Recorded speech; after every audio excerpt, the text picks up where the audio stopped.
Olá, amigos, para mais um episódio do programa Debatendo Joana de Ângeles, aprofundamentos na série psicológica.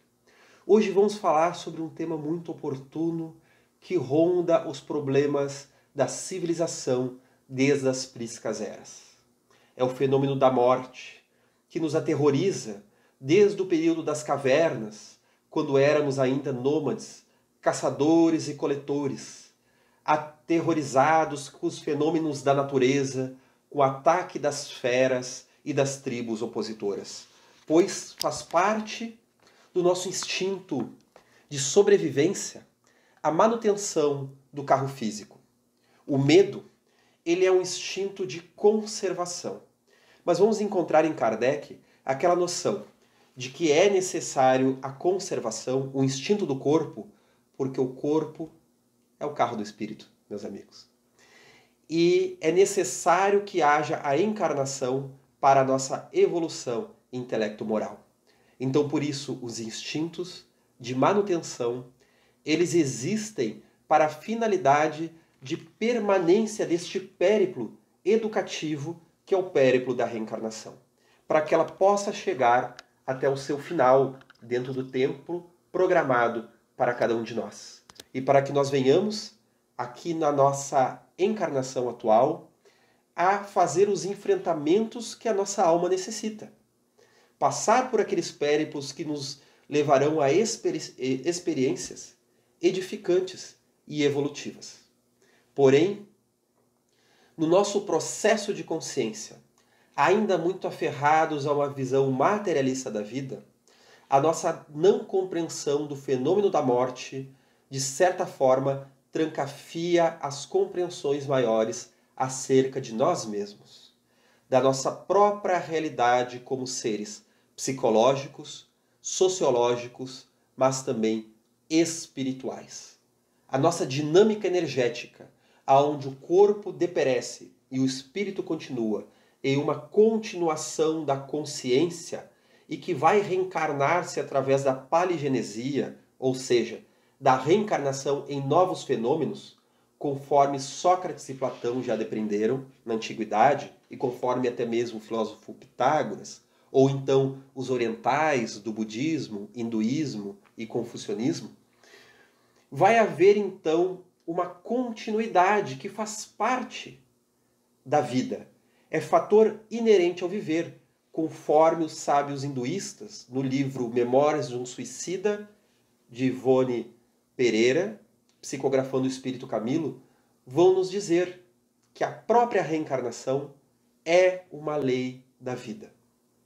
Portanto, o tempo inteiro estamos nos relacionando com a problemática da vida e da morte, em que o nascimento ele termina no túmulo em termos de fenômeno biológico, mas a morte ela não ocorre como o fim em si. Segundo os espíritos trazem em O Livro dos Espíritos, é uma transposição de dimensão existencial.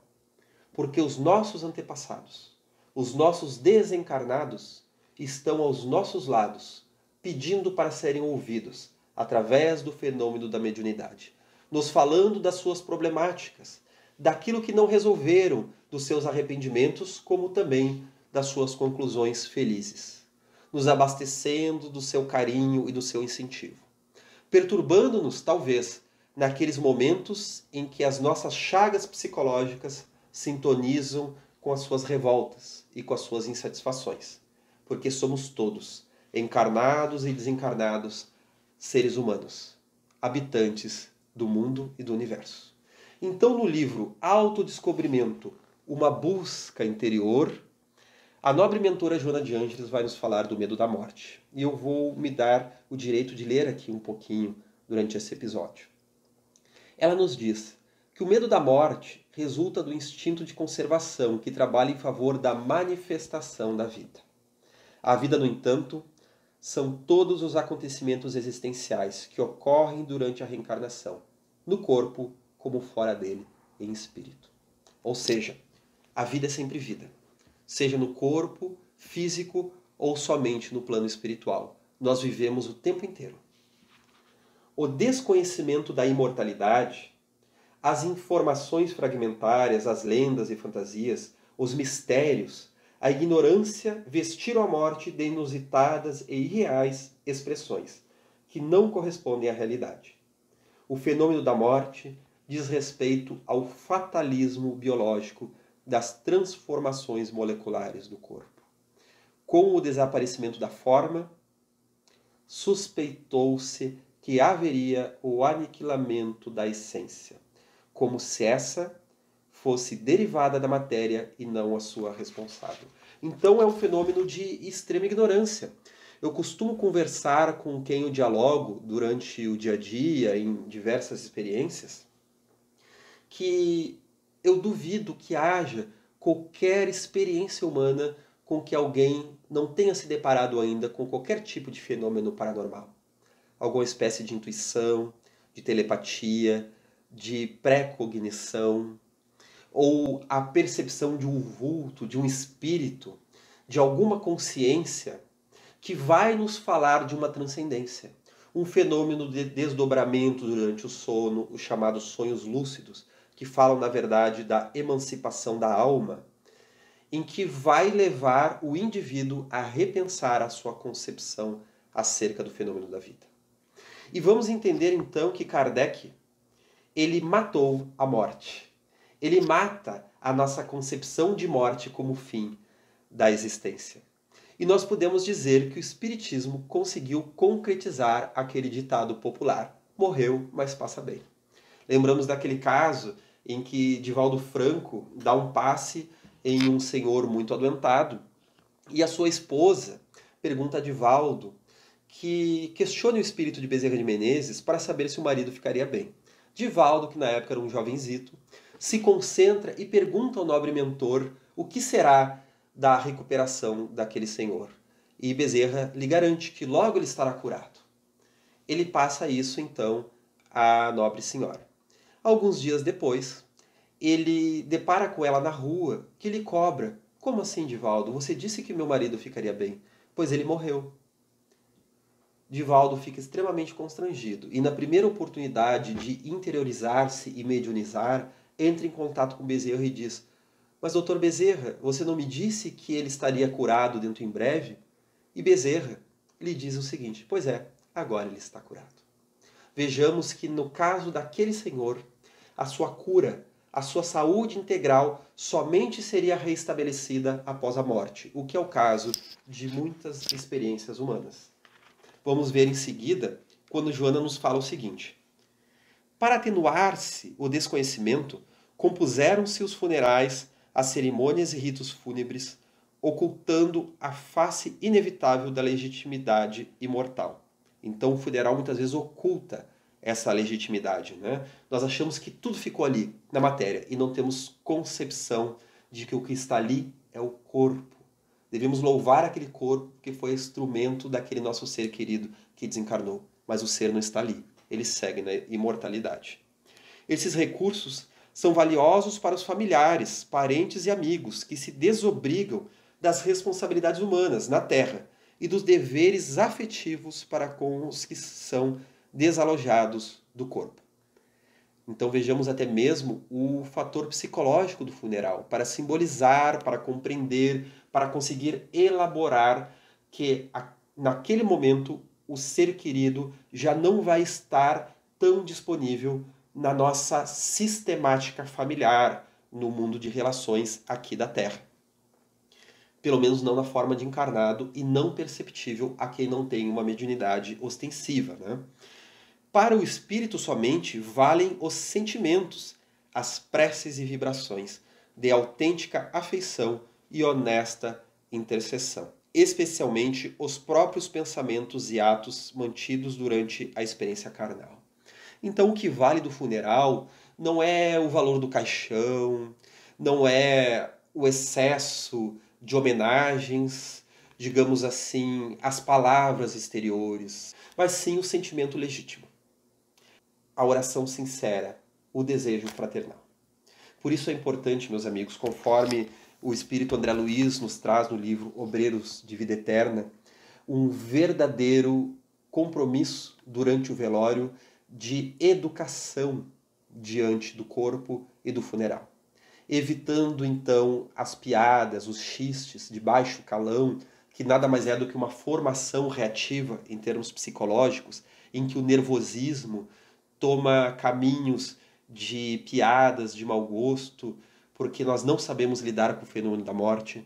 Também devemos evitar que nós fixemos mentalmente a imagem de algum acidente ou doença degenerativa num, digamos assim, processo até mesmo natural da nossa mentalidade tentar reconstituir algum fenômeno dolorido que tenha ocorrido naquelas horas finais daquela personalidade que morreu. Porque isso emite vibração para o espírito que pode acabar se identificando com as dores. E é o momento dele abstrair, se libertar da dor que ficou na matéria, que não diz respeito ao espírito. O espírito só vai sentir a dor do desencarne por um processo de reverberação psicológica, porque assim, por um automatismo inconsciente, ele busca. Mas no momento que ele se liga aos mentores ou ao auxílio que ele vai recebendo, ele se desidentifica da matéria e consegue não sentir aquelas dores, inclusive se renovar.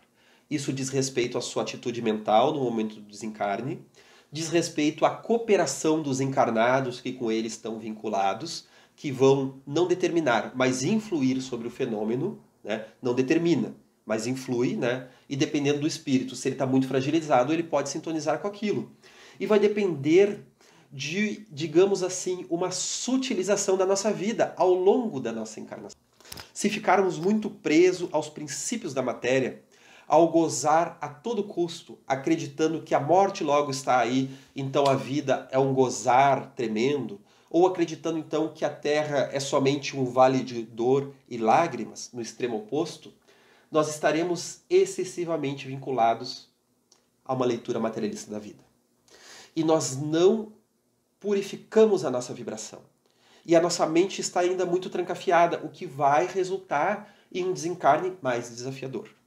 É por isso então que a religiosidade, a espiritualidade, assim como fenômenos da consciência psicológica, da reflexão e do insight, vão nos ajudando a entender outros fenômenos da vida. O princípio de crescimento interior, em que os fenômenos externos até vão fazer parte da nossa vida, fazem parte do transcurso, mas não são a finalidade em si. Nos vinculando aos fenômenos essenciais da vida, os fenômenos planificadores, conforme Joana de Ângeles vai nos trazer. Mais adiante, ela nos traz o seguinte: às vezes se torna tão grave o medo da morte que portadores de transtornos psicológicos matam-se para não aguardarem a morte, em terrível atitude paradoxal. É por isso que a eutanásia apenas amplifica as dores, conforme nós vemos no livro No Mundo Maior, de André Luiz, no caso de Cavalcanti, em que moribundo recebe a injeção letal que faz com que seu processo de desligamento do corpo, que seria um pouco mais lento, mas porém planificador, ele se dá de forma abrupta, de certa forma atormentando as moléculas do seu corpo, como também do perispírito, que reverbera neste tormento e tem um pouco mais de dor, não é? Não houvesse a morte física, e o sentido da vida desapareceria, assim como a finalidade da luta, da conquista de valores e do desenvolvimento intelecto-moral do ser. Analisando-se a sobrevivência, fenômeno natural e consequência da vida, a existência terrestre adquire significado e a dimensão de tempo um grande valor. E eu acho que essa colocação aqui dela vai nos garantir diante de dois perigos, entre tantos que há no desconhecimento acerca do fenômeno da morte e da continuidade da vida após o fenômeno. Um dos problemas é justamente esse que estávamos falando, de ficarmos aferrados na matéria, que vai nos levar a um desconhecimento de nós mesmos e a uma espécie de desespero, porque o medo paralisa o desenvolvimento psicológico. O medo paralisa os nossos potenciais e nos trancafia nas forças da vida. Então nós sofremos pelo medo e sofremos com as dores das nossas forças aglutinadas, trancafiadas dentro de nós, como uma energia paralisada que vai estourar no corpo de forma psicossomática, que vai estourar em conflitos de relacionamento, em conflitos psicológicos dentro das nossas questões que nos dizem respeito. Mas há também um outro perigo, o da banalização da vida e da morte. Emmanuel, no livro A Caminho da Luz, vai trazer que alguns fenômenos presentes em algumas doutrinas orientais, como o desrespeito acerca da morte, é uma má interpretação da reencarnação. E nós podemos perceber que até mesmo a nobre doutrina do Zen Budismo, que é o budismo Dhyana ou budismo Shan da China, quando chegou ao Japão, levando a uma revolução religiosa e espiritual muito pertinente e psicologicamente muito rica, infelizmente, através da má interpretação levada a cabo durante o período do shogunato, do feudalismo japonês, levou ao fenômeno do harakiri, o suicídio ritual, porque o ser humano compreendia então que já que vamos reencarnar, a vida então tem menor valor. E muitas vezes a pretexto de limpar a honra com o sangue, devido a um ato feito que contradiria as normas da sociedade feudal, era limpo o nome da família através desse ato hediondo do suicídio ritual, o harakiri, que era visto de forma heróica naquela sociedade e que até hoje, na bela cultura japonesa, infelizmente causa, digamos assim, um apreço a essa perturbação do espírito, que é o ato do suicídio, do tirar a própria vida, interrompendo o valor maravilhoso da reencarnação. Porque a reencarnação traz isso. Se a vida biológica não tem o fim em si mesmo, nós continuamos espiritualmente, ela não deixa de ter valor, porque ela é muito desejada pelo espírito. Ela é preparada em anos e até mesmo décadas no mundo espiritual, porque é uma cirurgia profunda dentro do nosso ser imortal, para que nós possamos nos libertar dos atos hediondos do nosso passado, dando condições ao nosso espírito rumar para a plenitude e para a felicidade possível. Meus amigos, vamos colocar aqui a colocação da mentora que, considerando a energia psíquica valiosa e atuante, a mente desatrelada do cérebro prossegue independente dele e a vida estua. Desse modo, enfrentando-se com equilíbrio o conceito da sobrevivência, a morte desaparece. E o medo que possa inspirar transforma-se em emulação para enfrentá-la com uma atitude psicológica saudável e rica de motivações, quando ocorrer naturalmente. Vício mental arraigado, o medo do fim converte-se em esperança de um novo princípio. Esperança, meus amigos.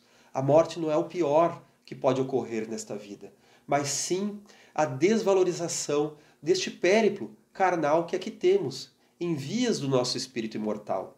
Há muitas coisas que são difíceis de solucionar ao longo de uma única existência, mas a esperança da vida após a morte vai nos falar que, embora não consigamos solucionar a problemática totalmente agora de imediato, tudo que nós podemos rumar na solução dentro de nós, através de atitudes renovadas e felizes, vai ser aquisição para a felicidade futura.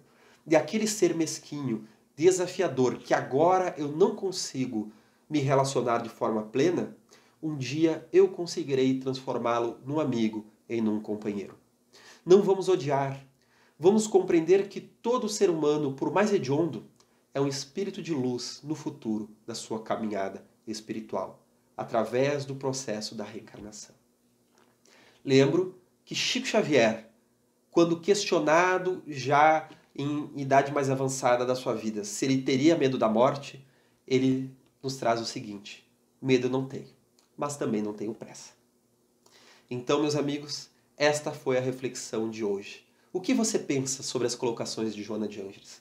Traz dúvida acerca da morte e do medo da morte? Coloque aqui nos comentários. E semana que vem continuaremos, nós e os demais professores da Associação Médico Espírita do Rio Grande do Sul, neste programa Debatendo Joana de Ângeles, aprofundamentos na série psicológica. Até breve.